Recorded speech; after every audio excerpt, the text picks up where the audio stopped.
Hey, Freight Pod listeners. Before we get started today, let's do a quick shout out to our sponsor, Rapido Solutions Group. Rapido connects logistics and supply chain organizations in North America with the best nearshore talent to scale efficiently and deliver superior customer service. Rapido works with businesses from all sides of the logistics industry. This includes brokers, carriers, and logistics software companies. Rapido builds out teams with roles across customer and carrier sales and support, back office administration, and technology services. The team at Rapido knows logistics and people. It's what sets them apart. Rapido is driven by an inside knowledge of how to recruit, hire, and train within the industry, and a passion to build better solutions for success. The team is led by CEO Danny Frisco and COO Roberto Acaza, two guys I've worked with from my earliest days in the industry at Coyote.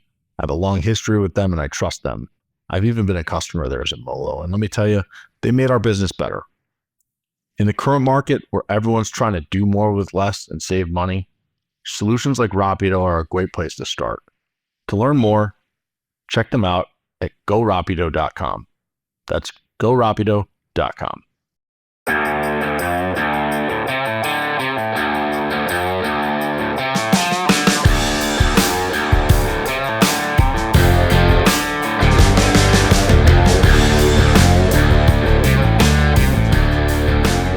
Welcome back to another episode of the Freight Pod. I'm your host, Andrew Silver, and I am joined today by a special guest. I say special guest most of the time, and every guest has been special in its own way. Today we're going family, and not just any family, but the man, the myth, the legend, the one who I've been asked repeatedly to have on the show. One of two people who I've been asked about the most. Him and his old partner, my father, Dad, Mr. Jeff Silver. Welcome.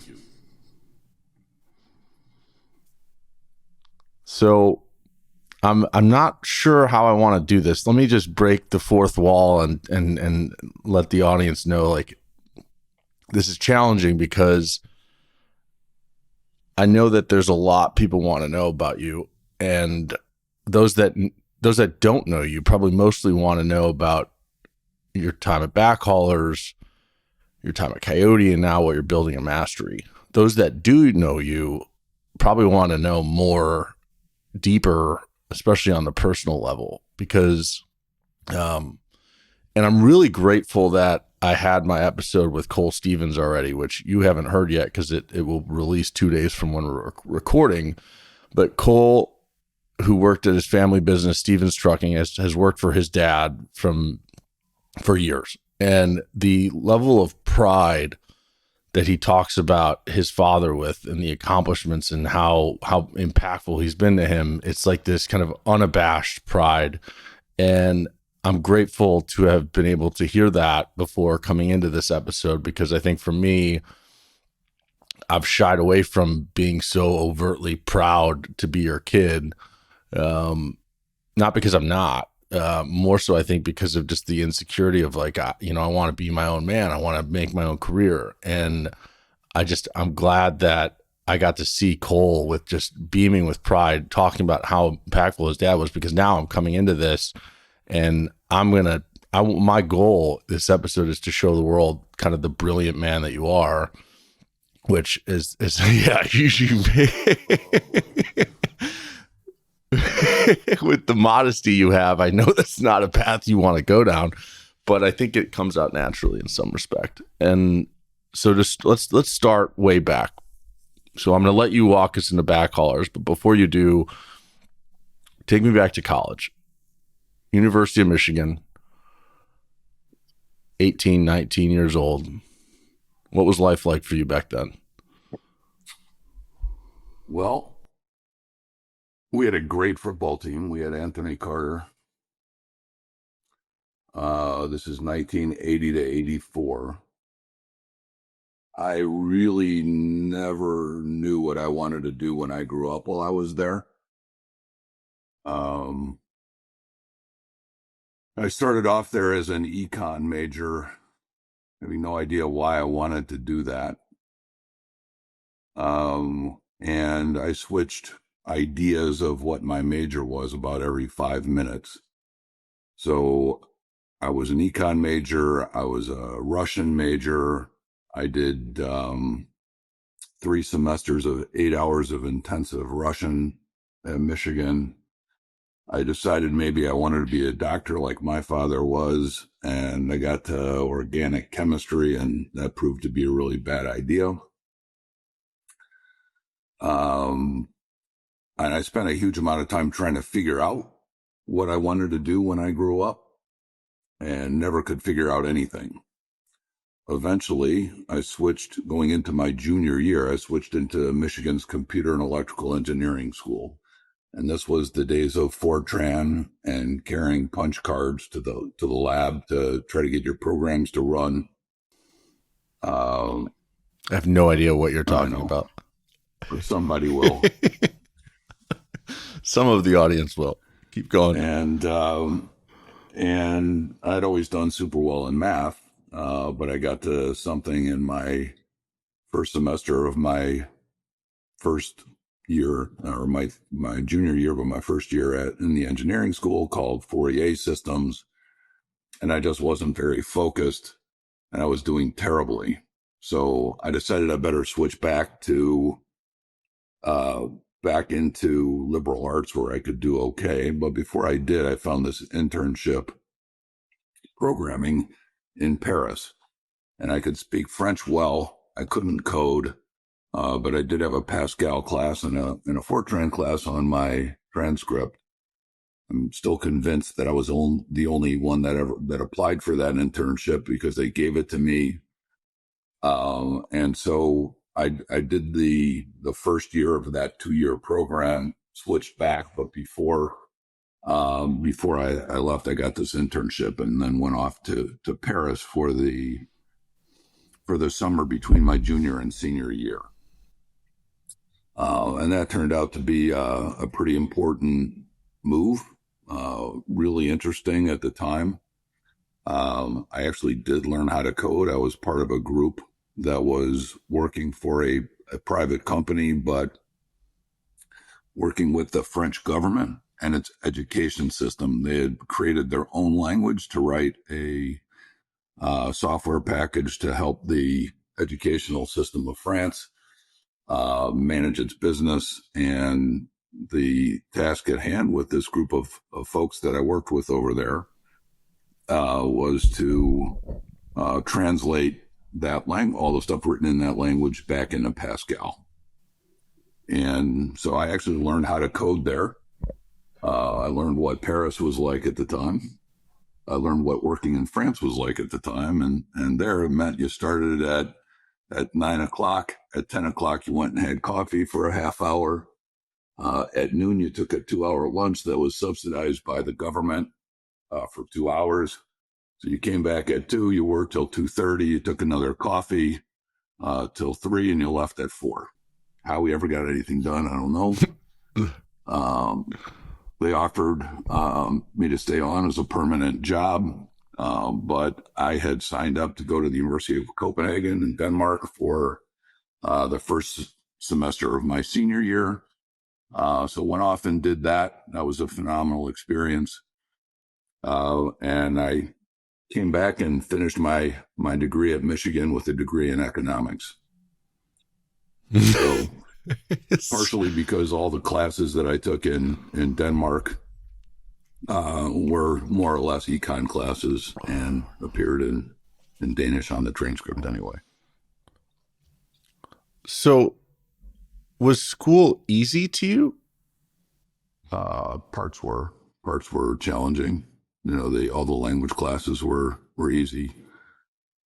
Math was easy for a while till I got to that really high level stuff. Writing was always easy, but things like organic chemistry didn't seem that way. And actually the computer classes I took back then were not easy.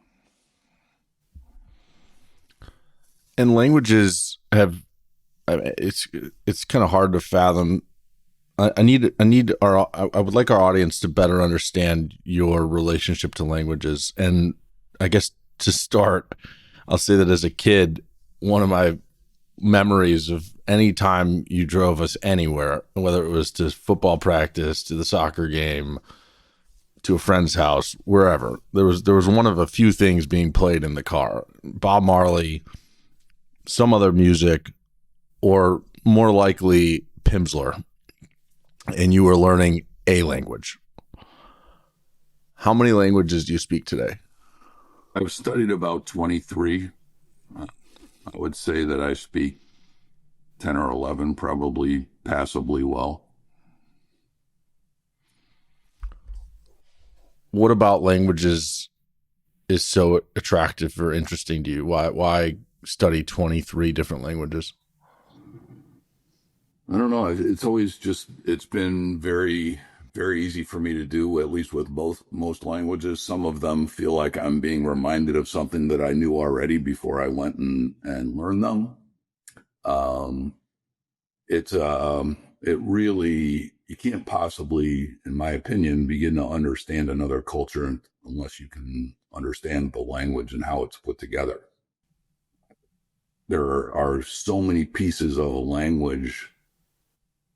For instance, in Japanese, you never know whether a statement, to call it that, um, is going to be a question or a negative or a positive statement until the very end of the sentence. And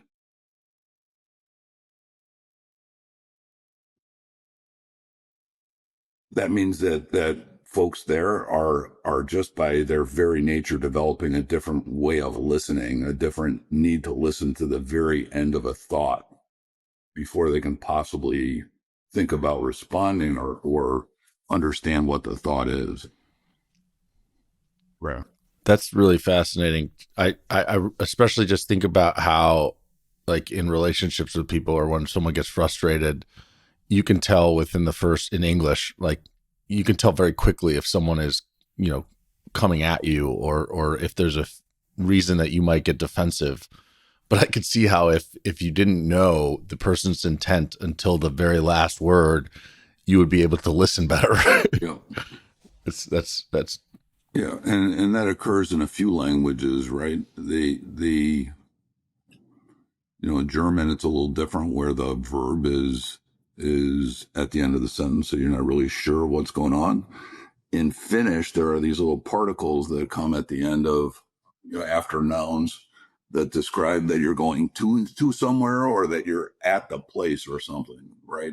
And so there too, you're listening completely differently from the way we do in English and the Romance languages. So what are just list the languages for me. The ones you've studied and certainly the ones you can speak passively now. so obviously I'm pretty good at English. My French is very strong. My Spanish is very strong. Um, Danish at one point I was pretty fluent and could be again very easily. And I've studied Swedish and Norwegian since then, which are pretty easy to pick up after Danish. I've studied a fair amount of Italian, get by pretty well in Italian, a bit of Portuguese and some Romanian actually, Russian for sure, and some Polish.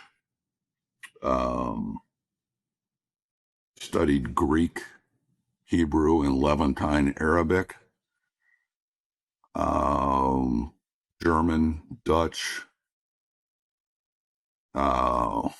Kiswahili, Irish Gaelic, Finnish I mentioned.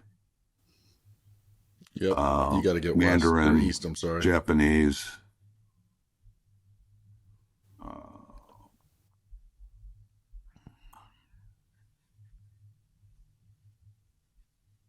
There's others. I don't know. They're just not coming to mind. Not coming to mind right now.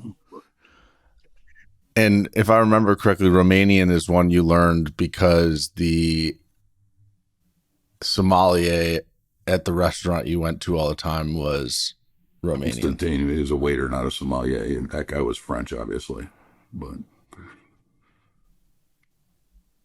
But that's why you learned the language. because I couldn't stand that I couldn't speak to him in his language. I mean, it's just kind of hard to fathom the amount of time and effort it takes to accomplish something like that, to go to that length just to speak to one person. It's not just to do that. Obviously, it definitely helps as you get older. It helps keep your mind nimble and learning new things. And I also find it super relaxing and empowering to be able to do that. Right. I mean, it drives me crazy when I'm with somebody and I can't speak their language. It just bugs me. Yeah. Did you ever consider a career where you could leverage that skill? Yeah, I did a little. So,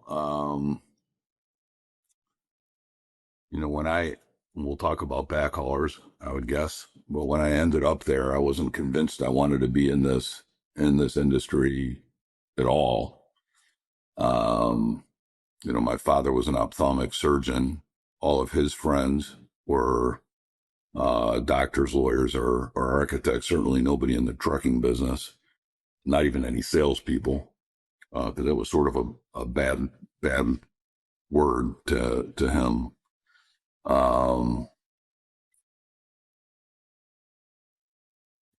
But at one point, so when I was working at Backhaulers, at one point I found this tutor, Japanese, and I got to be pretty good at it. And I entered a Japanese speech contest that was put on by, I think it was Marubeni America. And I actually came in second place to a woman who was half Japanese. I didn't think that was actually fair. That Time out. Help me understand a Japanese speech contest. You just had to. What was a speech in Japanese in front of a huge auditorium of people, and the company that sponsored it were judging it. And they were judging on the quality of your Japanese or the quality of the speech, and your Japanese just had to be good enough? It was the quality of the Japanese. And so. And you lost to someone who came from Japanese roots. That seems a little unfair. In any case, not the point. What I will tell you is, besides, feeling like I won, that also was the last time I was ever intimidated to speak in front of a group of people. Completely lost that fear because I went up there in front of this whole auditorium of people, 22 years old or whatever I was, and I completely forgot everything I was supposed to say for a good 2 minutes. That seemed like a year. And then it came back to me. And I've never been intimidated to speak to a room of people again after that experience, because that was terrifying. But as a result of coming in second at that point, they offered me a chance to come in and see about working there. And I was like, oh, that'd be pretty cool to get to go work for a Japanese company and get into some international business. And I walked into this room full of desks with all men sitting there, all in white shirts, sitting in desks that all face the same way. We were at the time at Backhaulers, we were wearing jeans and everything. These guys were all dressed up. I'm like, this is not for me. I'm out of here. So I thanked them. I took off, and, that was about it for that. And really, the thought of using language in this business did not come back until 99, or I guess early 2000, after we had sold Backhaulers to Robinson. And as you know, that was partially for the people, partially to take out the competitors, and partially for the technology. CH had bought a company called Normanter, based in Normandy in northern France, about 6 months before they bought Backhaulers. And they wanted me to go over there and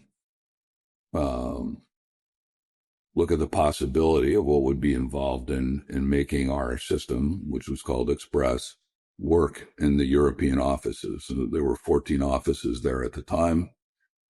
The original owner was still involved. My now good friend Chris O'Brien was in charge of the business, but very young. He had moved over to Brussels, and the whole business was based in Normandy, so wasn't super involved there yet. But the very first day I walked into this room in Normandy, where there are groups of people that are talking to the carriers in Iberia, Spain, and Italy. There's groups of people talking to the nationals, obviously the French. There's an Eastern European group where they're speaking Russian and Polish and Bulgarian. There's an English group, obviously for England and Ireland, and so on. And I couldn't even believe it was the coolest thing that I'd seen. And but other than that, and our failed explorations into Europe with Coyote, or with limited success, at least, that that language has never been a huge part of this business. Yeah. Are you looking to grow your brokerage? Are you struggling to land new customers in these challenging market conditions? Look within. So many companies that tender you freight throughout the domestic United States also have business coming out of Mexico. A year ago, I understand why you might not have seen that freight as an opportunity. But today, Cargado exists. And that means any load coming into or out of Mexico is now an opportunity for you to support. In just over a year, I've been able to see Cargado go from ideation to launch to rapid growth. It's amazing to see how many logistics companies have been able to use Cargado to expand into Mexico to grow their business. Cargado is the first platform that connects logistics companies and trucking companies who are moving freight into and out of Mexico. If you move Mexico freight or are planning to, reach out to Cargado today at cargado.com. That's CARGADO.com. So, all right, well, take me back then to post grad, you finding backhaulers. What did that look like? So I came back from Copenhagen with a semester left and no idea what I was going to do after that. In the summers before I went to Denmark, so after my freshman and after my sophomore year, for the first summer, I'll go back. I had gone to a camp in the summers in Wisconsin and gotten to know a bunch of people from the north suburbs of Chicago. One of them actually was I was a counselor with in the summer before my freshman year.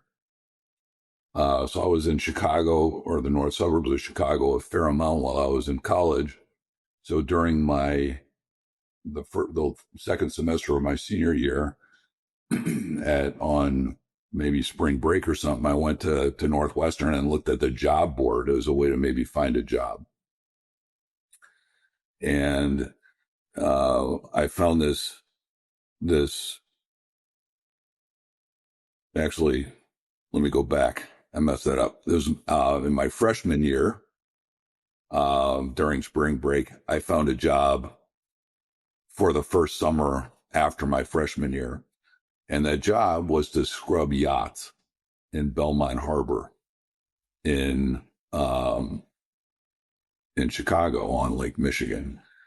And so I was excited. I rented an apartment, and I go. You were excited What? to scrub. You were I excited was to scrub excited at a yachts. job that was going to pay me. Okay. And so Okay. Michigan, as you know, gets out very early. So I think April 26th, April. 27th, or something like that. I'm in Chicago and I go to my first day, and it is cold in Chicago at the end of April. And it is really cold if you're scrubbing yachts. It's awful. And so I did that the first day, and I scrubbed this boat. It didn't really, to me, look any cleaner when I finished than when I started. A bit cleaner. And the second day I go back, and the guy's like, "Well, okay, go do that boat again." I'm like, "You're kidding, right?" And so I had to scrub that boat again, and I was a little faster, so I got onto another boat, but it was mind numbing and freezing. And every day I had to scrub that same boat. So at the end of the first week, I'm like, I can't do this. So I quit. I had to go find another job. Um, and so there at the time, and I'm sure they're still there, were these different campus painter groups that, of college kids that went and painted houses on the North Shore in the summers. And there were two of them. One was called Campus Painters, and then these little yellow trailers that you saw everywhere parked in front of somebody's house. And the other one was called David Hopman Associates. And they had these Victorian painted lady looking trailers that you pulled around with the paint and stuff in them. And so I went to the David Hopman one, and they give you 2 weeks where you have to go canvas and try to get people to sign up for jobs. And I did it, and I found some, and I was assigned to a crew, and I painted houses that summer, which was way better because when you're done painting a house, it's painted. It's going to stay painted for a while, years, in fact. And every time you drive by, you can see it. It's painted. You did that. And I used to love it because we were outside. And the best thing about it was that we got paid as a percentage of what the company got for the house. It was my first sort of commission type of a scenario. I was the youngest guy, so I got the newest guy, so I got the smallest cut, but still. And if you were on a good crew, and you wanted to start when the sun came up and quit when it was down already, when it was finally down, right in the summers, that's a long day, but you could burn through a lot of houses and make a lot of money that way. And it was wonderful. So as I was doing that, the second year I rented maybe it was 2 years I did this. I rented an apartment with this guy that I'd been a camp counselor with. And, I kept in touch with them when I was back at Michigan and when I'd gone overseas. And eventually, when, during the last semester of my senior year, when I started looking for a job, this guy who was a year older than me and he'd gone to Penn. And he said, well, why don't you come work here in this business I'm in? It's this trucking thing in Chicago. So this guy's name was Noam Frankel. He's the one that brought me there. And I was ecstatic. I really had no idea what I wanted to do still, but they were willing to pay me $16,000 a year, which I thought was outstanding. I was able to rent a 2-bedroom apartment, ground floor with parking and a yard at 1867 Sheffield, which today that apartment would cost $5,000 or $6,000 for sure, $410 a month.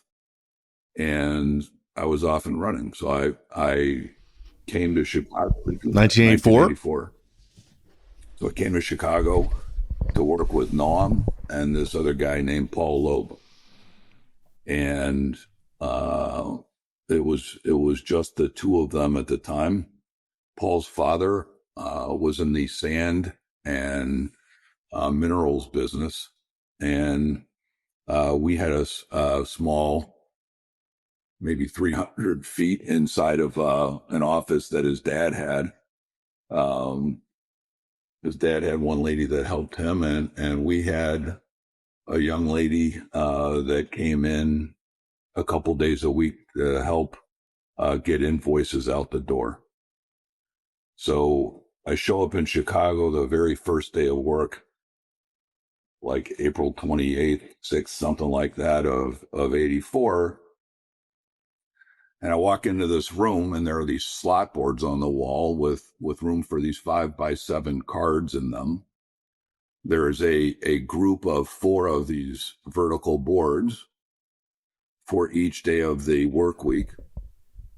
And the 4 columns of these slots represented loads that were open that hadn't been covered, loads that were covered, loads that had been dispatched, and loads that had picked up.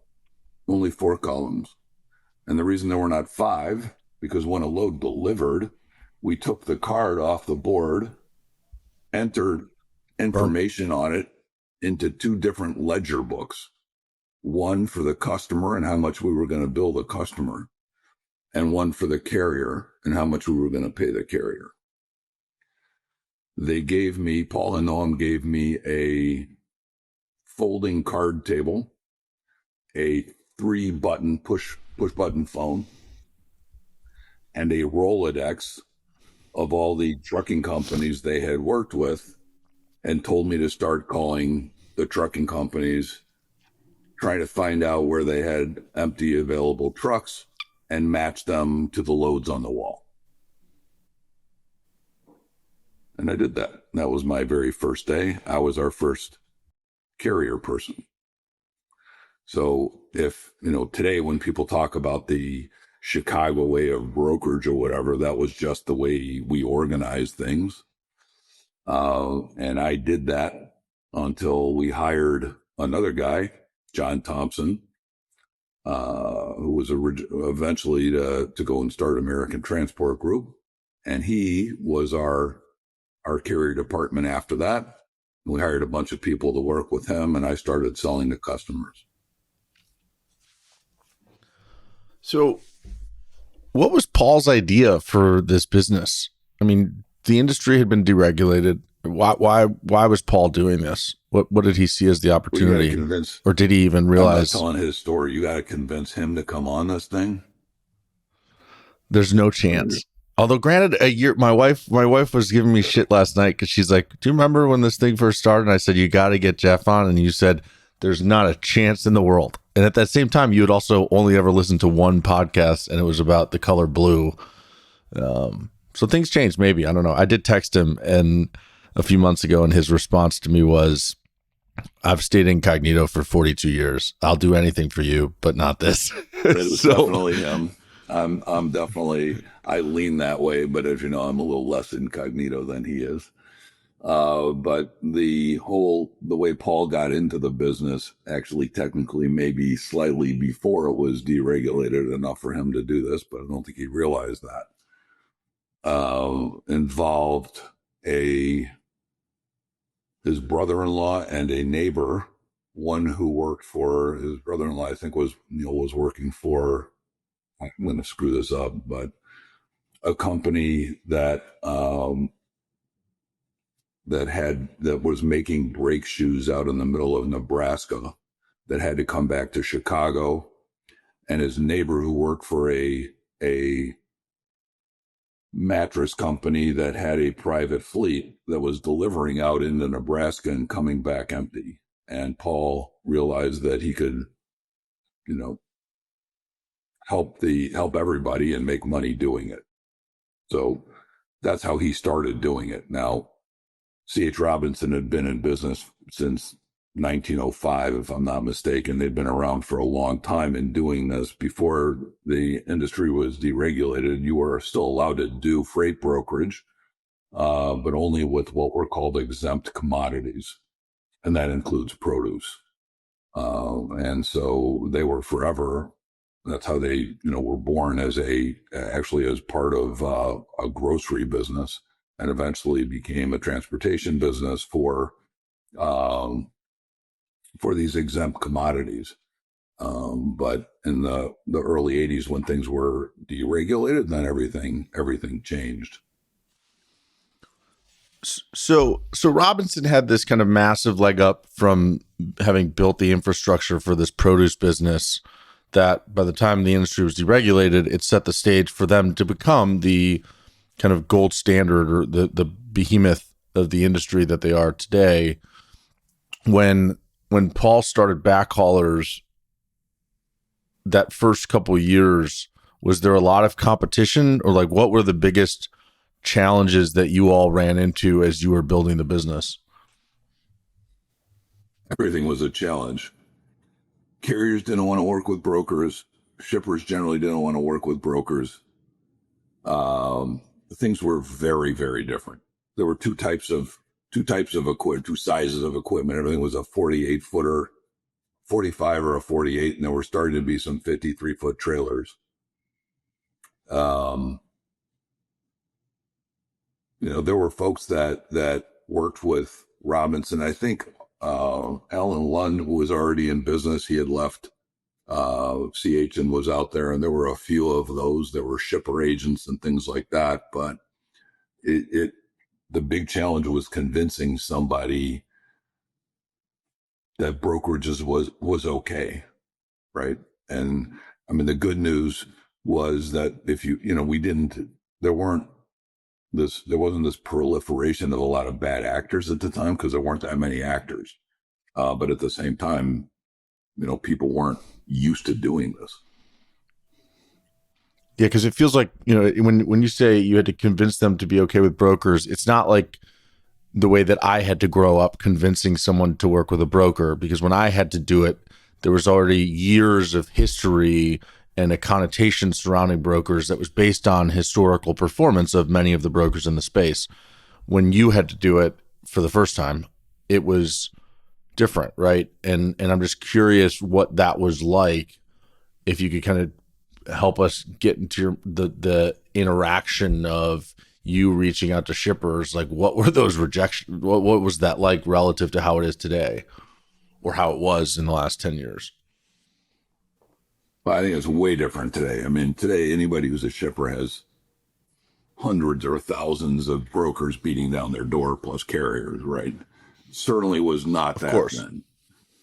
Um, I think we were just too young and naive to know we shouldn't do it. So when I had to get. What do you mean by to know we shouldn't do it? Shouldn't do what? That brokerage wasn't going to work, right, or anything like that. It just seemed there's just. I guess it's as simple as the fact that was what Paul expected me to be doing, was to go find customers. A lot of Paul's customers were originally folks that had come from his father's sand and mineral business, where he dealt with all these folks that were involved with mining bentonite clay and silica sand and calcium carbonate and all these. And, his relationships, originally his father's relationships, and then his relationships, and then that had been parlayed. The way we sold then was get your first load from a customer and immediately call a shipper on that load. If that wasn't the customer, call the consignee on that load. If that wasn't the customer, and say, hey, we're delivering to you from this customer. What else do you guys do? Tell me about your business. And somehow or another, so what Paul did when I started working with him after my brief stint on the carrier side, was he would give me his scraps, right, and say, why don't you try this guy? He would keep his main customers and gave me one or two of the less well-developed relationships and said, start calling on them. The first sales call I ever went on was up in Saginaw, Michigan, at the Central Foundry Division of General Motors. And whatever suit I had, I put it on, flew up to Saginaw and American Eagle or whatever. Was 22. I don't know if I turned 22 yet or not.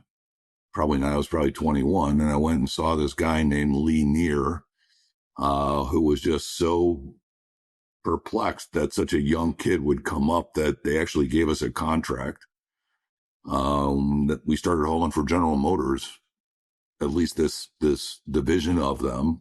And that was a customer of mine for a very long time. We were bringing in bentonite clay that was being used and olivine sand that were being used to line the furnaces in the foundry.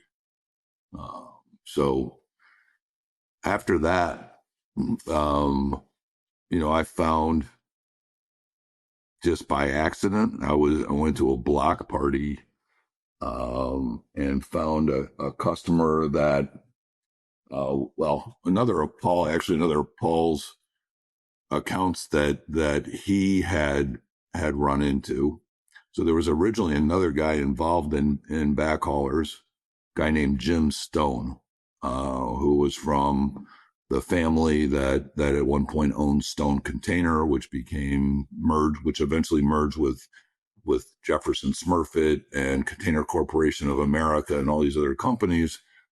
But Jim introduced Paul to the paper business as well. And so at some point I started taking over some of those paper customers, and that became my entire focus for the most part, except for a few types of customers or a few specific customers. So I developed an entire business of paper customers to where I was dealing with converters. 8 of my customers were exact replicas, or Dunder Mifflin from The Office is an exact. I've been in that building, not exactly, not the same one for sure, but the same people. Those are folks I dealt with all the time from a bunch of different, and a bunch of them were based in Eastern Pennsylvania, where Dunder Mifflin is based on The Office. But paper mills as well. I used to go to Paper Week in New York and meet all the folks there every year. It became what I specialized in, because my knowledge about that allowed me to go and talk to a paper company, a prospect, about paper rather than freight. Right. And what the industry was doing and how the market looked, and the market for OCC and what diameter and basis weight paper they were making, and just got to know everything about it. And we had, Noam had focused in metals, Gary Bazelon, I think plastics maybe. So we did our own thing, and that was our focus, and that was the way we organized that part of the business. Right, to where if it was a paper customer, I was calling them. If it was metal, it was Noam. And then on the carrier side, we just automatically were starting to work by backhaul. Right, and so many others did it a different way, where they would work where in these small molehills, which we never thought was going to be very efficient. It would never work. Obviously, we had no idea. If you look at TQL's business, which is mostly still built that way, it's incredibly successful, although they are, I think, centralizing some of their carrier stuff. But we organized very naturally, very differently. But one of the things about us, these young kids that were doing this at the time, is we spent no time worrying about what anybody else was doing. We never spent any time worrying about CH. We didn't look at other people, competitors that were coming up. We just focused on what we thought was the right thing to do. Attention freight brokers and 3PLs, Greenscreens.ai is transforming how freight professionals price and quote freight. With AI-powered pricing and real-time market intelligence, Greenscreens delivers accurate, reliable predictions to help stay competitive in a constantly shifting market. Whether managing spot rates or long-term contracts, Greenscreens empowers brokers to quote with confidence and boost profitability, removing the guesswork from freight pricing strategies. Trusted by over 220 brokerages, Greenscreens is leading the way in the future of freight pricing. And now there's Illuminate, Greenscreens' latest product designed to shine a light on deeper freight market insights. Illuminate provides unparalleled visibility into spot and contract freight trends, giving users a clearer view of pricing fluctuations and market conditions to inform smarter, more profitable decisions. Visit greenscreens.ai/thefreightpod and discover how Greenscreens and Illuminate can help win more business more profitably. Would it have even been possible to know what others were doing at that time in the late 80s? Could you know what someone else was doing? I mean, I'm trying to just put myself into that environment mentally, and I'm trying to visualize all of this. Which, by the way, speaking of visualizations, like, how much hair did you have at this point? I had a lot of hair. Afros at that point? Gone, but I had hockey hair. The afro was gone, but you had hockey hair. Okay. I was just imagining you going into this Saginaw facility as a 21-year-old with a suit on and I was a non-hockey playing earning the kid business. With hockey hair. Got it. Okay, so I get the, you guys were just focused on what you were trying to build and had started to develop the Chicago way, wherein the carrier team was generally focused on backhauls, regionally developing. Yeah. And the other thing to And remember is that at least very early on, our focus really was on private fleets. That was the idea. American Backhaulers, it was loading private fleets on their backhauls. Many of those fleets don't exist anymore.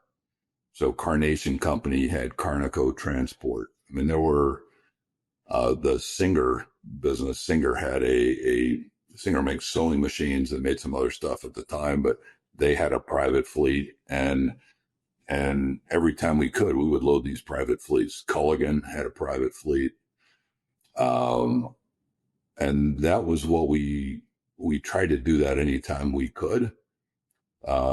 But we also started working with just about any fleet as well. But the idea was we just made all the sense in the world that we would have a group of folks that were focused on, let's say the Carolinas, right? And so they would automatically work with all the carriers that were trying to get back to the Carolinas and all the freight that was going to the Carolinas.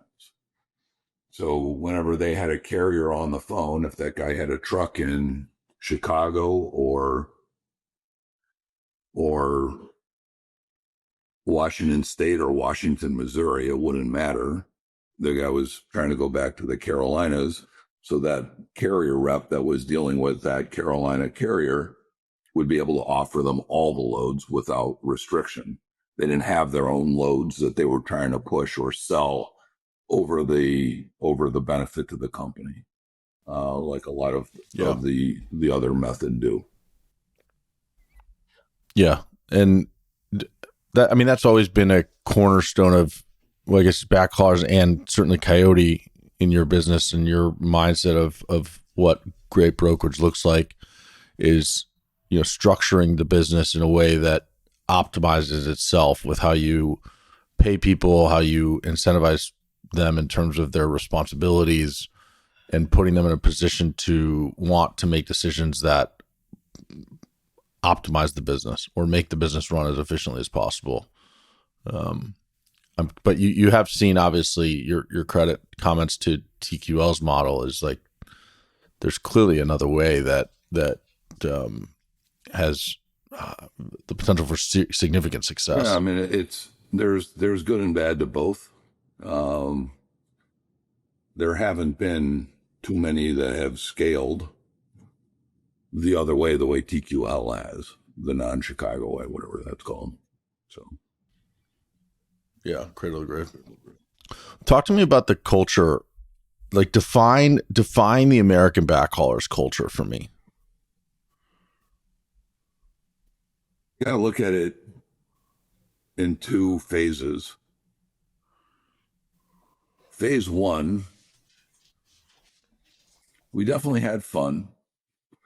Uh, Back then, we hired people that we knew, or somebody knew somebody, or whatever. Somebody could walk and maybe chew gum at the same time. We would hire them. We didn't know what we were doing, and so I would say it was maybe a culture of people, some of whom were trying to do things by emulation and seeing what we were doing and trying to sort of do the same thing. But it was not a deliberate thing. I don't, we're like, we sort of were stupidly thinking we could take anybody and make them successful, right? It just, we didn't know what we were Yeah. doing. So that phase sort of ended in 91 when we hired Marianne, who came in. I think we had about 80 people at the time. She weeded out about half of those and then brought, she very naturally decided that she was going to change the way we hired. And really, for the whole industry today and the way it recruits, invented this idea of going and recruiting at great colleges. Nobody really did that before. and along with it, creating a culture that would be attractive to those people. So her idea was to try to, in a way, make the industry less important, meaning this trucking thing. People were at the time just starting to call it logistics. Nobody was really calling it supply chain anything then. She didn't believe she could go sell freight to college kids, but she could sell a great culture, right? And so I Experience. was listening to, I forget the guy's name, another one of your podcasts about the guy that had started at Cavalry, and he was attracted to it because they drank beer on Fridays. Well, Yeah, Brad Perling. so we did that. I'm not sure if it was ever very smart or not, but it was part of what we did and a very natural thing and part of what sold and brought kids from college campuses to want to come and work for us. So when she first went out and started recruiting, she was also very young. She shows up at Indiana. She figures, I'm going to go recruit at Big Ten schools. And Indiana University basically laughed at her and said, "You're never going to hire kids here." Because she was going up against the big accounting firms, the P&Gs and those folks, because IU is not that far from Cincinnati, and RJR or Altria or whatever, where college grads would go out and sell cigarettes and all those things as part of a territory.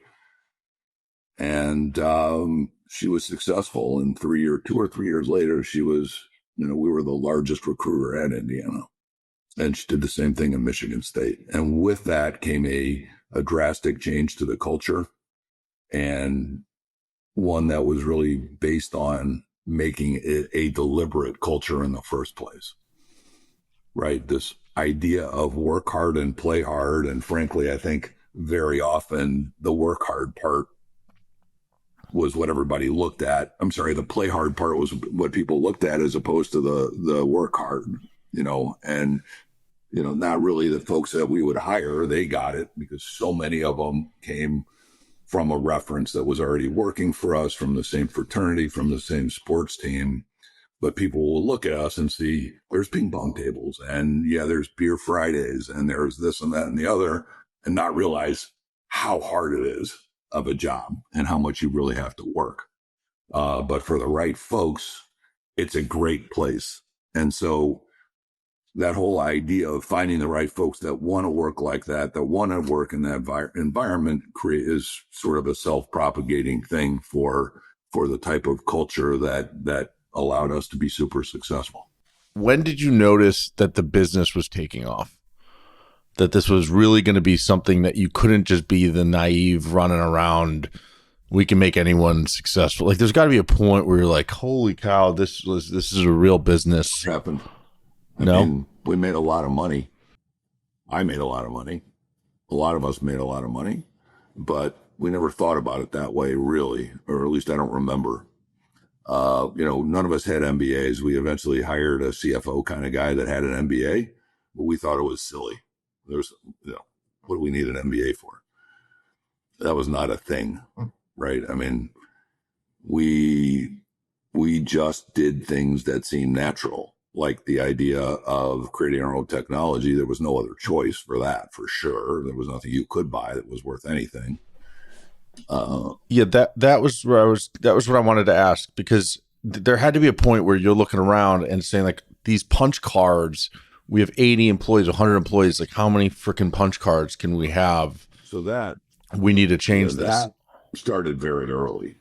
And, I think it was the very first summer, after I'm sitting there every day calling the same, even in that first week, as I sit there with that Rolodex of carriers and a yellow pad of paper where I'm writing down. I remember one of my first carriers I was calling was Beeline Motor Freight, based in Omaha, Nebraska. Eventually became Cornhusker Motor Freight, but I would call Beeline, talk to a guy named Paul Turley every day, and said, "Where do you got trucks today?" And he said, "Well, I've got guys in Chicago and and Atlanta or whatever, New Jersey and wherever. And I'm like, and which of these guys need to get back to Nebraska, and which ones do you want in Hartwell, Georgia? Because there was, I think, a Monroe shock absorber plant these guys did business with, and we had to get those. They had to get trucks there, and one in Paragould or Jonesboro, Arkansas, as well. So that's where their big customers were based. And so the very first day, I'm writing Beeline Motor Freight, writing out the whole thing, and Chicago, Illinois, going to Paragould, Arkansas. And I'm writing this down, and the size trailer, and it's a van, right? And by like the second day and the third day, I'm starting to abbreviate stuff, right? And eventually I'm abbreviating more and more and more. And then I start using codes for the cities, basically, or 3-digit, the first 3 letters of the city and then the state. And I've got now it's a V48 instead of 48 van and all this kind of stuff. And actually that first summer, I convinced Paul that we needed to go buy a computer, and went and bought was a K-Pro. It was one of the first portable computers. It weighed about 25 pounds. It had a keyboard that folded down from the front that was attached to the computer with this big curly cord. And it had a handle on the back, so it would attach to this big computer, so you could take it home. It was portable. And at night, I wrote our first load matching algorithm, basically that that provided a very easy, quick way to enter the capacity. And then every hour, it would spit out a green bar report, for those that know what that is, that would show by date, by origin state, by destination state, all the trucks that we had put in there, so that whenever a new load came in, we could go look at that report, find the trucks there, call those carriers, see if they still had the trucks. Okay. And so the tech was always important. Between Noam and I, we were always both sort of involved in that, at least until Noam left, which was pretty early, but I don't remember exactly what year that was. And then we had hired this guy, Eric Harrison, whom and he helped us create this system that was called Express, that became a huge part of our success in that, and actually a big part of why CH bought us, and is actually still involved in behind the scenes in a lot of what happens at CH today. So that was kind of your first foray into TMS. Yeah, but there were a few of them over the course of time at Backhaulers. I mean, we always had something. We always had a computer system after that very first start. And you just kind of Express, you just kind of kept building and iterating on to make better and better over time. No, we actually had a failed start, something we had called, I think, Falcon or something like that, and then scrapped it, and then we wrote Express. And I don't remember the year we started trying to write that, but the tech was evolving quickly. There was a point at which I think Eric and I went and looked at trying to write the whole thing in Java, decided to stick with Microsoft instead. I'd always kept my sort of programming certifications up to speed. Not that I was actually doing it, but I always wanted to know what the tools were that were involved. And so, it was definitely always critical to what we did. And that's in an industry that was not doing the same thing. What do you think are like the key elements from the backhauler days that are still just very true in what makes great brokerage? Like what are the parts of backhaulers that you think live on in so many of the companies that have been started now as a result of people who once worked for you and Paul 40 years ago? I mean, by far the most important thing is the people that we hired and who became successful as part of that, and everything that they've done since then. But it's Some of it is the sort of method of moving freight. We did treat carriers like gold always. That was always critical, right? I mean, we always in our commission structures paid our carrier reps at least as much as our customer reps, right? We always made sure that the carrier was at least as important as the customer. It was something we talked about all the time. That was very different from a lot of what a lot of people, do in the industry who would, abuse a carrier just on a daily basis for profit reasons or some other stupid idea. So I think that was a Yeah. big part of it.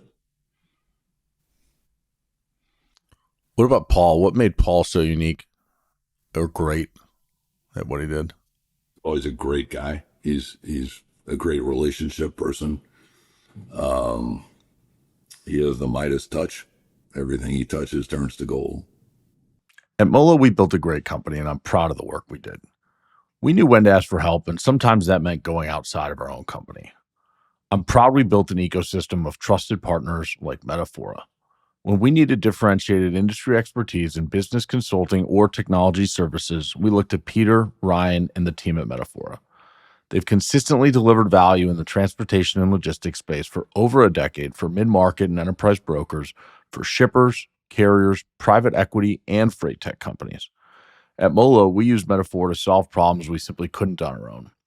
Metaphora is the only partner you should trust to help you win, whether that's doing ops and tech diligence, growing revenue, optimizing spend, or selecting and building software. Go check them out at metaphora.net. That's METAFORA.net. And when you think about yourself in those years, age 21 to 37, I think is when the company sold. You were 37. What did your leadership style look like back then when you actually got into running the business? What kind of leader were you? So I did communicate a lot. I wrote the truck stops here all the time. Something What's that? that was a newsletter that we sent out every week. I read a couple books over the course of my time at Backhaulers that had a huge impact on me. One was this hugely cheesy Zig Ziglar book on sales. Up until I had read that book, I was still sort of saddled with that idea I had gotten growing up that sales is a dirty word. The one time a year we were allowed to go buy new shoes, we always had to be careful that salesman wasn't going to talk us into buying two pair instead of one, kind of thing, right? Because those salespeople it was a bad word. And so I remember I had gone to Sylacauga, Alabama, to visit a customer, and I had to get back home, and there was a line of thunderstorms coming across, going east, that was aiming at Alabama. And the only chance I had to get home was to jump on a flight to Atlanta and then connect there, as opposed to waiting for the Birmingham to Chicago that was later that night. And so I go to Atlanta, and I'm sitting in Hartsfield for hours looking for something to do. And I go into this bookstore, and I buy this book by Zig Ziglar called The Art of the Sale or Art of Selling or something. I forgot what it was called. And for whatever reason, that absolutely cheesy book made sense about, if you're going to do it, figure out how to fall in love with it. And if you're not going to fall in love with it, don't do it. You've got to treat sales as, this is something I'm going to be better than everybody else at. And that changed the way I thought about sales ever since then. And as long as you're selling a product that you believe in, and you know that, you should be able to convince people that it's going to help them. And you have to realize that maybe they haven't heard you yet. Maybe there's something that's blocking your ability to sell to them right now, because they don't get it yet. And once they do get it, they will buy from you. They will buy what you're selling. Right?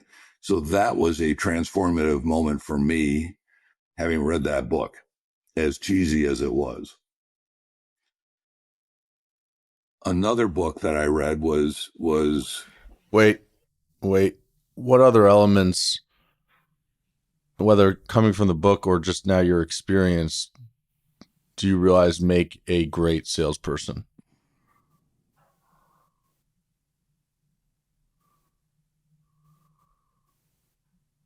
curiosity for sure. I remember hearing one of your guests talk about that on your podcast. Somebody, forget, it might have been Pyatt, I think, talk about that. And that's very, very true. You know, one of the things that I learned. It's Broering, actually. Now that I remember, it was Broering right? talking about that.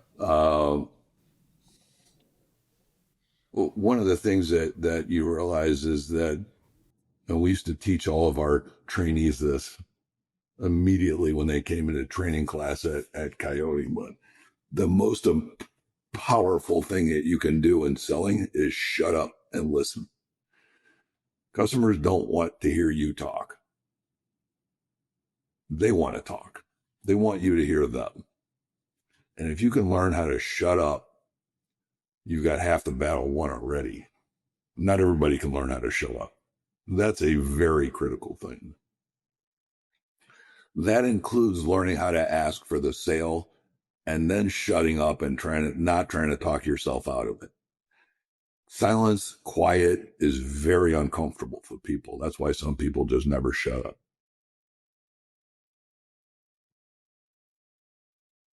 See, it gets uncomfortable.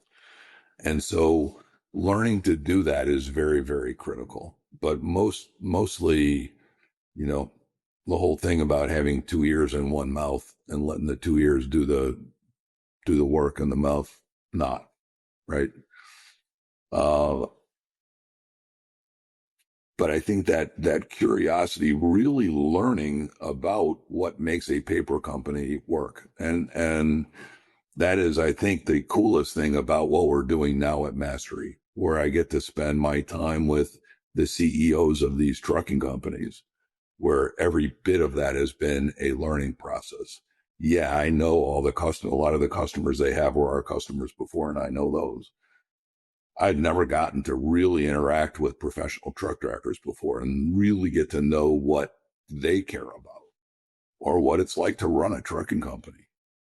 I mean, I've learned a tremendous amount from the CEOs of these businesses, and every one of them is different, right? From Werner to Schneider to Prime to Averitt and Covenant. Every one of these, the Canadians that we have, CAT, Canadian American Trucking, and Bison.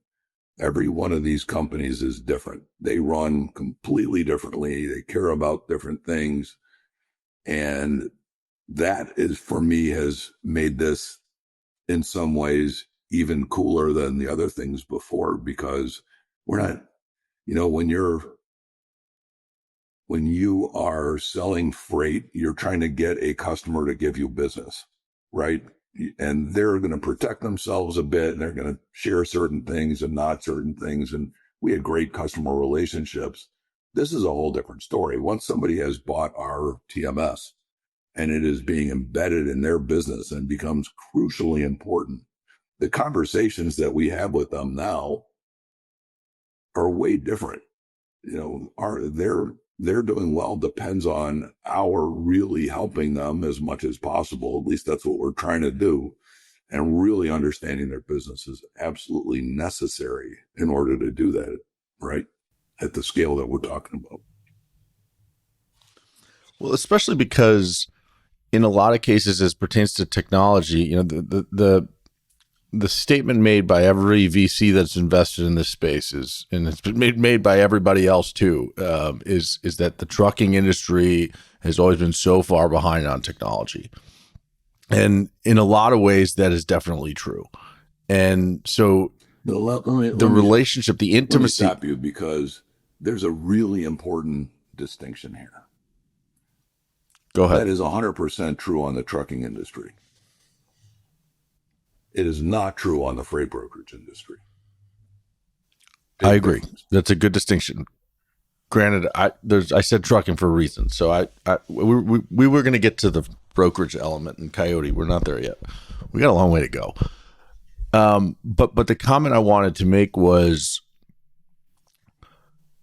it's really interesting to think about the notion of you selling into the Schneiders and Werners as a TMS provider versus selling to Coca-Cola and Pepsi as a brokerage provider. Because as you said, in the latter example, the shipper there's stuff that needs to stay close to the vest, and there's stuff that there's risk involved. They don't want to let you see everything. In this environment where you're selling TMS and you're becoming the nucleus of the technology, that kind of how they operate their business, you need to know everything. And in a world where a lot of these companies have never had great technology, they don't necessarily know what to even ask for or what they could have. So it's not like they necessarily have all the answers. Part of your job is to get in and understand their business so deeply that you can put answers in front of them that they didn't even know necessarily what the questions they were going to ask are. Does that make sense? It does, and especially with the very large trucking companies. Most of the very large trucking companies have been running on mainframe for a very long time. We define very large in your mind capacity, like how many trucks do you think? What does that mean? 500? Thousands. I mean, a lot of the 500s are as well, but most of the large trucking companies and the railroads have run on mainframe technology for a long time. There was one dominant and still is one dominant program that is being run by the largest, not every one, but most of the largest trucking companies in North America. It was called ICC, Innovative Computing, something or another company maybe, and was built to run on the AS400, the IBM platform, the IBM I. And I actually had the good fortune of being able to have dinner with Shelley Simpson from JB Hunt, who told me the story about when JB himself was just super proud about being the first company up on that in 1973, written in COBOL. And in many ways, that is what is still running many of the largest trucking companies, or at least has been until we've come along, because there has not been a good choice. So you had a few like Schneider under Chris Lofgren's leadership, got off of the mainframe a generation ago. And they did it by taking Oracle's OTM, which was not meant for a trucking company, more for a shipper, and bent it and broke it and wrote millions of lines of code around it to make it work for a trucking company. But what's the problem with being on the mainframe, and that how does that hinder their ability to run their business now in today's environment? Well, I guess there are two things. Number one is, I mean, this, what you're talking about is now 50, 60-year-old technology. It is doable, but it is very hard to connect with other systems. There's software that allows you to do it. In fact, with most of these big trucking companies, we've integrated via API with their mainframes, using typically MuleSoft or something to do that. It's not a natural thing to do because obviously API didn't exist at the time the stuff was written, right? So a couple big problems with it. Number one is it's not supported. And almost all of these guys that are running it have had groups of folks, their own programmers, that have done all sorts of stuff with it and changed it so many times. Every time new leadership would come around in the company, or they'd get a new customer that needed this or that or whatever, that they're not supported in any way by outside companies. Number two, this was a great comment by a guy who's not a customer of ours, who said, I just cannot continue to go to to rest homes to to try to find programmers for COBOL, because nobody's making new ones anymore, right? Nobody's going to school to learn COBOL now. Young programmers are not learning how to support that technology, basically. Yep. So, but there has not been another system built for these large companies until we've come along, which, I had no idea of, frankly. When we started Mastery, the idea was not to go do that, right? It was to support you at Molo in the very first place. I did not realize what a giant hole there was in the marketplace. Yeah. All right. I'm going to take us back, because if we go down this, we're jumping around here, and I don't want to get into, we got to get to the world of Coyote before we get to the world of Mastery. So we're going to try to go linearly. Let's wrap up on Backhaulers. The company was acquired in 99. What was that experience like? Were you guys looking to sell the company, or Robinson just came in and said, "Hey, I'm buying this thing. Like, take me back to that," and what that conversation looked like between you and Paul, and the thought there? Yeah, a couple things. We definitely were not out looking to sell the business. At one point, I answered a call from a guy named Steve Wybe, who was at CH at the time, reached out to see if we'd have any interest in selling. And had he called at a different time, maybe I don't answer the phone, maybe nobody does, maybe Paul picks it up and hangs it up. I don't have any idea. I happen to answer it.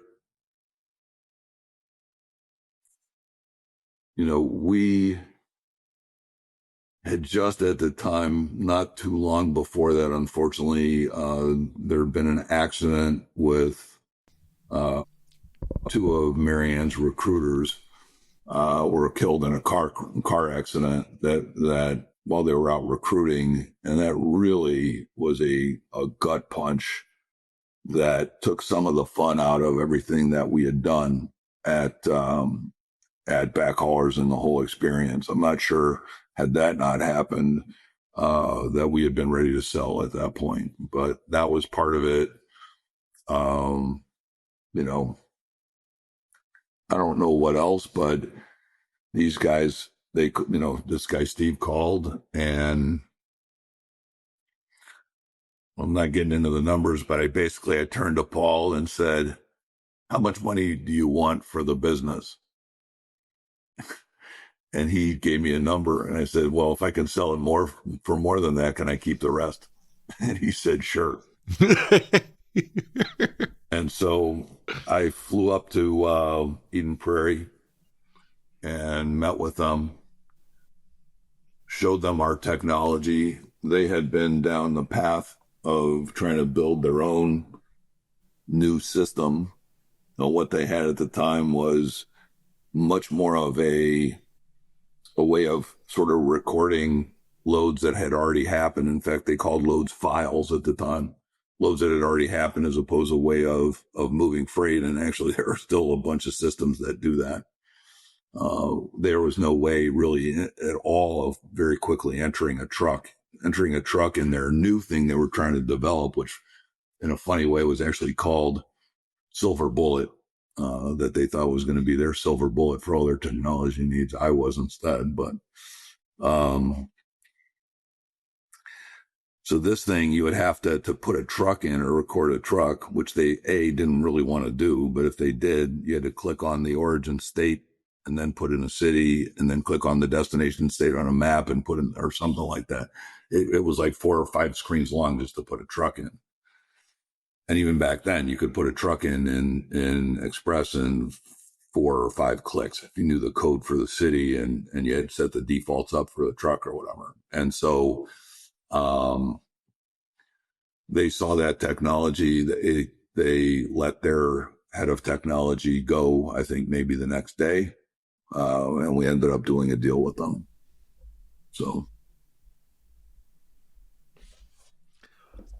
So I remember when Coyote was acquired, and I remember being with you and Mare when that happened.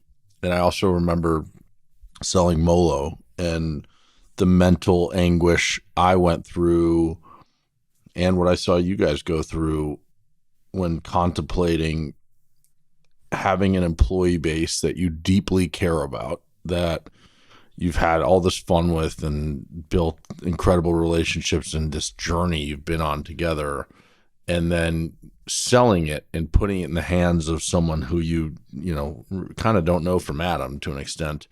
You've spent time with them figuring it out.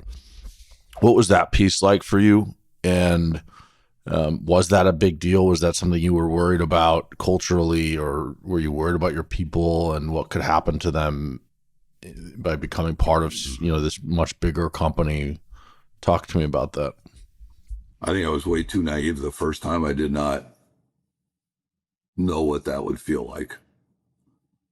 Obviously the second time, and very, very different scenario.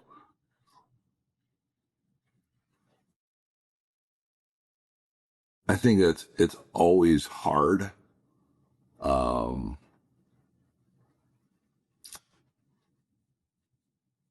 in retrospect, there are many folks that were at Backhaulers that have had phenomenal careers at Robinson, and some of whom are very high up in the company today. And Jordan Cass, for example, who runs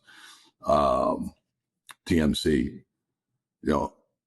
it's a huge part of their business, right? These folks have had great careers. Some of those folks, Pat Nolan and those kind of guys, it's been the best thing that's ever happened to them. Marianne, I don't think lasted a month. She was not happy with their HR folks. They were completely different kind of people. They didn't hire the same way. Now they adopted a lot of what she did eventually, but she was out of there quickly. She was not happy about it. I thought maybe I'd end up being the CEO of Robinson if I stayed around and tried to adopt the CH people myself, and thought maybe I could be, what could transform them. And certainly the acquisition transformed them. I don't think I did, because I didn't last that long either. I lasted a year. But, I think CH generally did a phenomenal job at preserving the culture. Chicago Central was Chicago Central. It probably still is, really, I think, in a lot of ways, as people talk about it. And it was that way for a very long time. And frankly, I also think UPS did a great job of leaving Coyote alone for a very long time. And, Marianne stayed around for 3 years or so after we sold UPS. I switched to the UPS side immediately, so I was out of it. And we had somebody that was part of our team. Won't mention who it is, but really wanted to bring a lot more of the managed by EBITDA thing into the business, that I think hurt it. And otherwise, UPS would have stayed out of it even a little bit more and let it flourish the way it had before. But Jonathan was able to run that thing well for a long time with some good people helping him, and it did really well. And hopefully it will again, now that they have got Drew running the whole thing as part of RXO. RXO. He seems absolutely great. Yeah. Yeah. And I didn't mean to suggest any negativity there, more so just the idea that you're taking your baby, something that you've poured yourself into, and all these people you've poured yourself into, and putting it in the hands of someone else. And I was trying to understand the mindset that was like for you the first time around. I guess I didn't think of it that way, and it's probably stupid, right? But I really thought that I would stay with these companies that bought them, and they'd still be working for me in a way, honestly.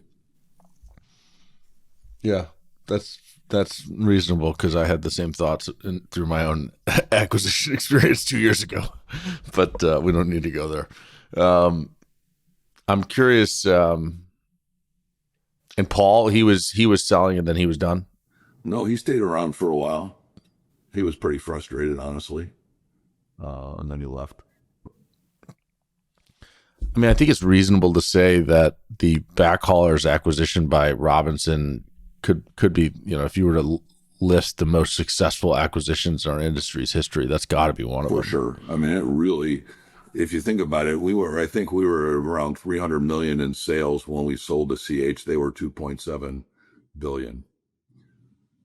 When we started Coyote in '06, CH was $8 billion. 6 years later.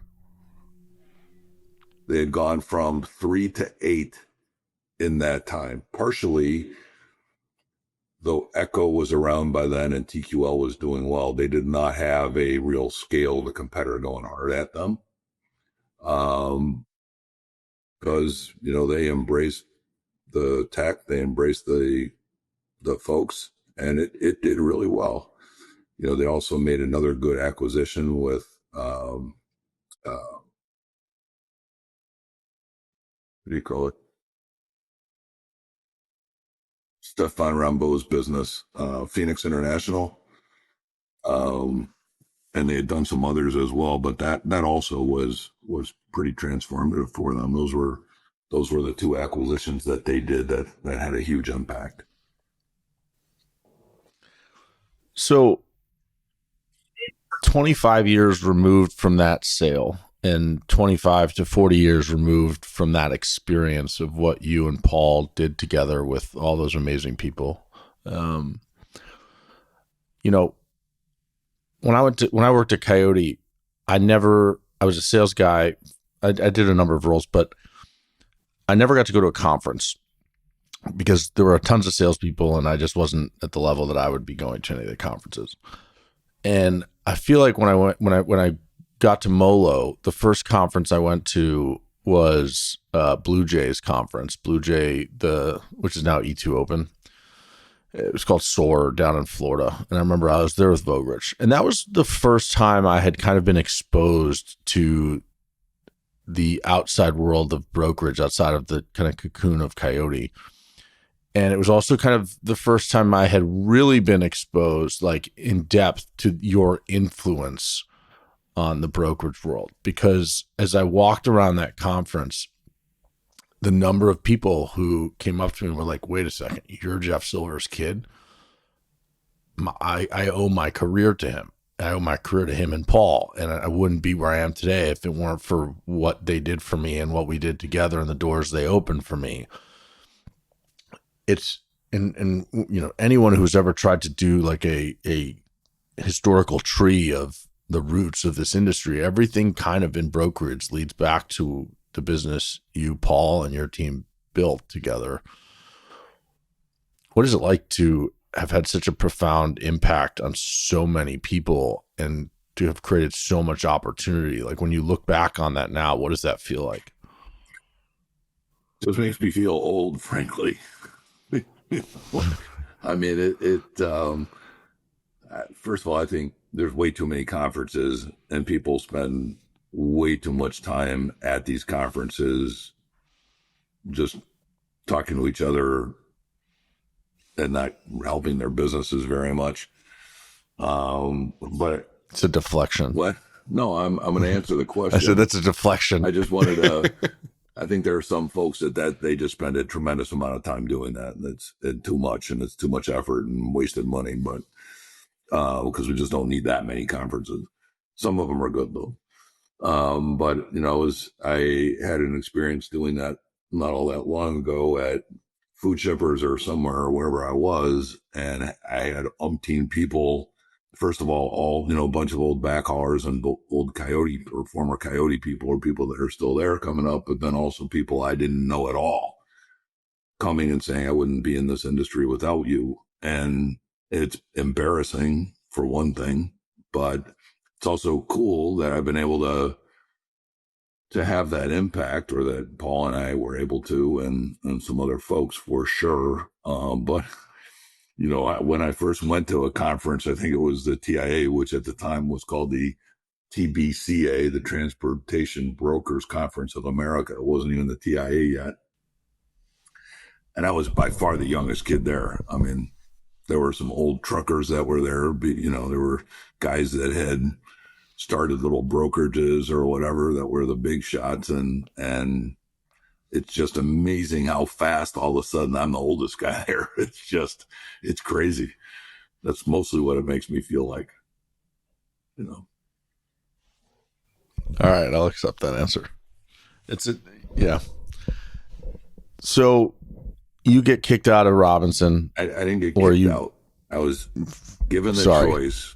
Well, I gave John Weoff the choice that either this person who was involved in IT went or I went, and he said, "See you later." So it was my choice. I did that. Was stupid. But sorry, you you didn't get kicked out. You gave the CEO an ultimatum, and he chose the option that resulted in your departure.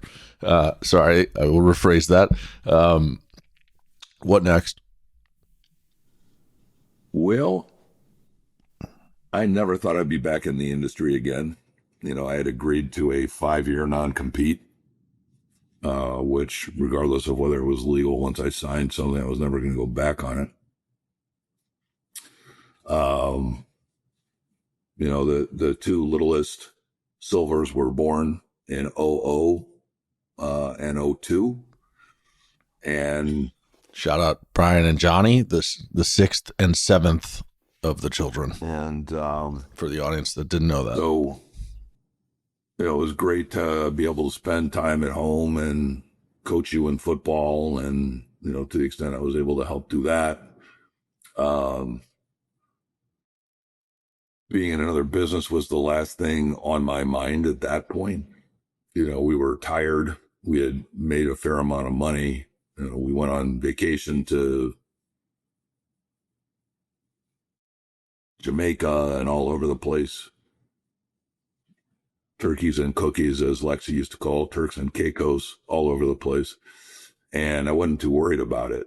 But eventually I started getting a little antsy and wanted to go back to school. My grades weren't all that great, but I thought maybe I could get into this executive MBA program back in Michigan. And I applied to it and got in. So I started that program.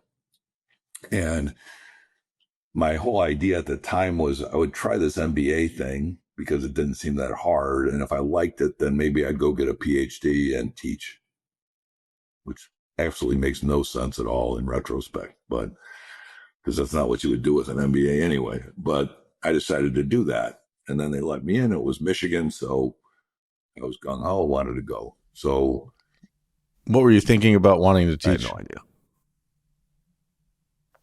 Okay. Just work with students. So, you know, and having scoffed at MBAs the whole time, it was a weird and different idea. And this was an executive MBA program, but very different from what there are today because, you know, there was no Zoom, there was no Teams, none of that existed, right? And so basically there were 2 weeks in the beginning in August and then 1 week a month on campus. And then everything else was basically CDs or DVDs, I guess CDs at the time that you had to listen to. And, some of the classes I thought were great. And some I thought were absolutely silly. Like we had this marketing class where you had to figure out, there was a big game because it's Ann Arbor. There's a lot of automotive. And so you had to figure out, if you spent this much on marketing, people would buy this car. I'm thinking, they're not going to buy the car just because you're paying for ads on TV. Make the car better and they'll buy the car. It just didn't make sense to me. Some of that I didn't really love. I got through the finance and accounting things, which eventually ended up being super helpful. And then the first class of my second term was an operations management class. It was taught by a professor named Isaac Duenas, who was Turkish-born industrial engineer guy. And the very first day of class, he throws this problem on the board and said, imagine, I forget exactly, but something like imagine you're a widget maker, because everything is widgets in business school. You're a widget maker in Charlotte, North Carolina, or somewhere, I forget where, and you have 100 loads that you need to ship out every day, and you have 5 different carriers that you can use that each has capacity constraints and a number of trucks that they can use and different rates to different states, how do you decide which loads to give to which carriers? And I'm like, what? Said straight up, I'm listening, because one of the last things that we did towards the end of Coyote's existence was we created what became Robinson's TMC. And, we had folks on site to start with at Campbell's Soup and at Willamette Industries, a paper company that doesn't exist anymore. And we were supposedly optimizing tendering loads out to other carriers. And we would broker some of the loads ourselves, but otherwise we were tendering these loads out. Well, technically, in a time in which there is unlimited capacity, the optimal answer is to give the loads to the cheapest carrier, right? As long as they're giving you good service. Where there's no constraints, it's very easy. When there's constrained capacity, it becomes a different question, right? Then you got to figure out the whole puzzle. And so Professor Duenas takes out Excel, launches Excel, and launches the solver inside of Excel, sets up the problem and solves the thing in 5 minutes or whatever. I was like, holy shit, this is the coolest thing I've ever seen. And so I decided I wanted to find out much more about that. So I actually, between the 2 years of my MBA, I wanted to see if I could go learn more about the specific thing. So I found this program out at MIT called the Masters of Engineering in Logistics, or MLOG. It is now called something else. It's a Master of Supply Chain. But I was like, first of all, there's no chance I'm getting into MIT at all because my grades weren't that good in college in the first place. There's no way they're going to let me in. But the program looked really cool. And so I called the program, and I called and ended up speaking to the director of the program. And I said, I'm interested in this MLOG thing. I don't think I have the grades to get into it. But I've been in the freight business I had this freight brokerage, and I've been in the business for, 17 years, blah, blah, blah. And he says, wait, who is this? And I tell him my name, and he said, oh, you can come. And I said, what are you talking about? And he said, well, you'll have to get a 700 on the GMAT or the GRE, either one, and then you can come here. I said, why? And he said, well, I used to be at Ohio State. And I'm like, oh, great. That's not going to be good. I said, but I used to teach a class about American backhaulers. I know exactly who you are. I'd love to have you here. So I was lucky enough because of that to be able to go there. And it was one of the best experiences I've ever had in my life. There's so many smart people there. I was definitely the least smart of all of them. The good news was that I had sold a business, so I could afford to buy pizza and beer for the folks that were a lot smarter that I made sure I was in a group with to get that work done. Some of them are still floating around the industry because they came and worked with us at Coyote, specifically Chris Pickett and Bill Drieger, who's been on this program. Phenomenal experience, and the best thing career-wise out of it, besides getting to know those people, was really understanding what all the problems are that you can solve with optimization in this space. And as you know, that's a huge part of what we're able to do at Mastery, where our TMS mastermind actually has embedded real optimization that makes sense to help anybody do anything, from putting a bunch of partials together to make milk runs to assigning the right driver to the right load. So at this point, you'd been sitting out your non-compete, and curiosity had taken you down the education path with the MBA at Michigan, which then you saw freight applications, which brought you to MIT. So then I At what point? went back and finished my MBA the next year at Michigan, and then decided I wanted to go get that PhD. So I got into the industrial engineering PhD program at Northwestern and was into the second trimester of that. And at one point, Marianne said, "No mas, I'm not having any more kids, and you're not getting any more degrees. You're done." And then we started Coyote. What was the impetus for that decision by Mare? What was the impetus for that decision by Mare? I think she just had it. I don't know. You have to ask her. Around school, though, you just was so. I'm curious how you stayed the path of wanting to be a teacher, given like there weren't business ideas generating as you were at MIT meeting the Driegerts and Pickett's of the world. Well, first of all, Drieger was a kid. He was 27 years old, and it was I don't think he was even that at that point. He was young, but there were. I still had a year on my non-compete, I think, at that point, and I wasn't convinced that I wanted to go be a broker again at all. So, well, then talk to me about the genesis of Coyote. Where did the idea come from? What was the idea, too? Well, in the very beginning, the idea was to build another company, but we were just going to be a ATMS business then, probably, right? We did not know that we were going to be a brokerage. So we started off with this idea of writing a new brokerage system, actually sort of sold it to two different companies.